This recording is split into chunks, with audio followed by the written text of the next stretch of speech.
Pernah nggak sih kalian cuman bales oke, tapi malah dikata jutek? Dan begitu pun sebaliknya, kalian bales panjang lebar, tapi malah dikata ribet. Nah, mungkin ini bukan salah kamu, tapi ini hanya beda generasi. Halo semuanya, Assalamualaikum. Perkenalkan, nama saya Nisa Bait Almakis dari program studi komunikasi dan penyiaran Islam. Di video ini, saya akan membahas perbedaan komunikasi antara Gen Z dan milenial di ruang digital, serta menganalisisnya menggunakan perspektif komunikasi antar budaya. Baik, yang pertama yaitu ada fenomena yang terjadi.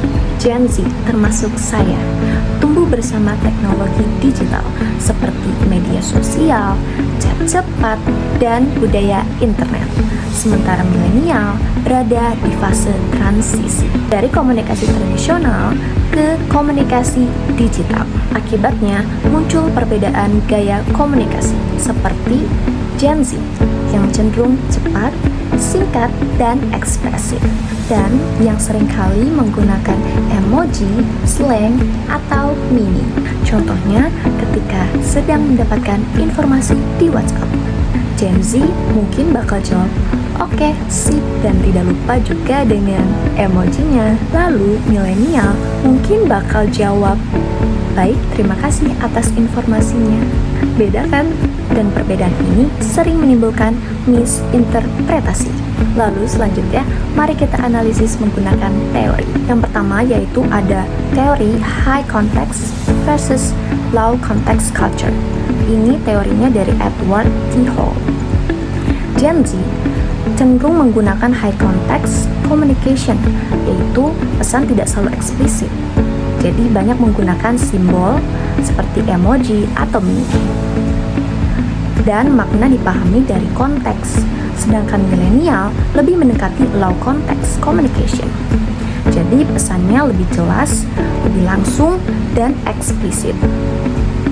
Dan minim ambiguitas.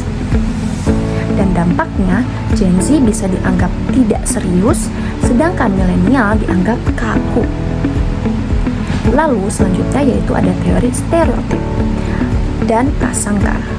Dalam komunikasi antar budaya, termasuk antar generasi, sering muncul stereotip seperti Gen Z yang dianggap tidak sopan atau kurang profesional. Lalu milenial dianggap gaptek atau terlalu serius. Padahal stereotip ini bisa menghambat komunikasi karena menimbulkan prasangka, mengurangi pemahaman yang objektif. Dan ini menunjukkan bahwa perbedaan generasi bisa dipahami sebagai perbedaan budaya komunikasi. Lalu ada pun teori selanjutnya yaitu adaptasi budaya atau cultural adaptation. Agar komunikasi berjalan dengan efektif, kedua generasi perlu beradaptasi.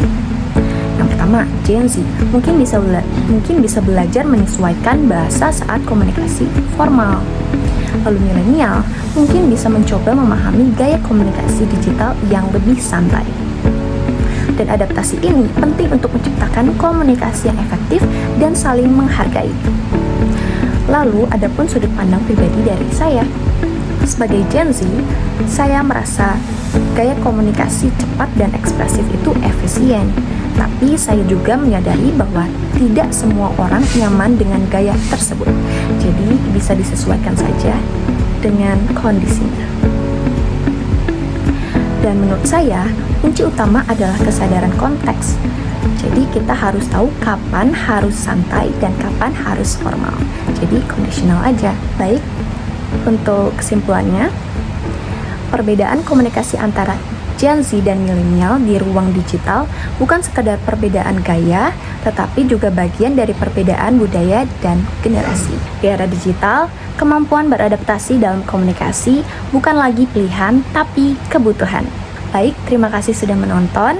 Semoga apa yang saya sampaikan ada manfaatnya. Wabillahi taufiq wal hidayah. Wassalamualaikum warahmatullahi wabarakatuh. Bye.